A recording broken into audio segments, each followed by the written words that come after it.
The cry from the locker.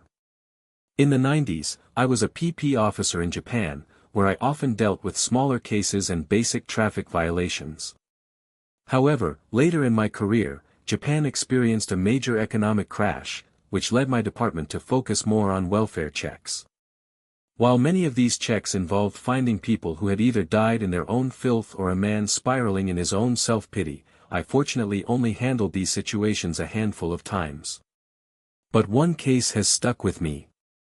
We received a call for a welfare check on a mother and child. The call came from the child's father, who hadn't heard from his ex-wife or received any updates about his newborn daughter in weeks. I called our CGC caseworker, but they never followed up, he said, his voice brittle, sounding as if he were holding back a sob. I'm worried. I need to know if my baby is okay. I reassured him that the mother was probably having trouble getting a phone or was simply being stubborn. I asked for the address and the names of the mother and child. Haney Inoue's file was interesting.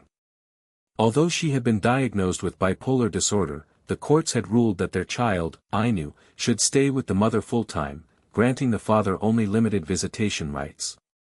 Since there was no mention of any child abuse reports before or after the divorce, I believed that maybe the father was just too paranoid. I mean, sure, she has an illness, but that doesn't make her a bad mother. I arrived at the apartment complex. It looked rundown and tiny. I entered through the front, and the smell of mold and water damage reeked through the halls. Haney lived on the 3rd floor. I entered the elevator and pressed the button. When I arrived, I noticed there was a row of coin lockers. You would usually find these near most train stations, but I guess the landlord wanted extra cash and had placed them there for people to rent. I counted the rooms as I walked by: C01, C02, C03, C03B, C04, and finally, apartment C05. I knocked on the harsh wood of the door, feeling like I could have broken it with a harder knock. Yes. A soft, hoarse voice came from behind the door. Hello, ma'am. I'm Officer Kobayashi. I was called for a welfare check. Can you come out to talk? She opened the door slowly. Haney was a thin woman, her hair looked unwashed, and her clothes appeared too big for her small frame. She looked up at me, leaning against the doorframe. What do you want? Your ex-husband was worried about the safety of you and your daughter. Can I come in?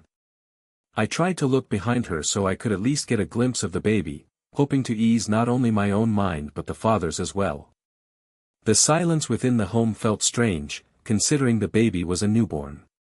I would have expected to hear something. She rolled her eyes before saying, "No, we're fine, and tell the bastard not to call again."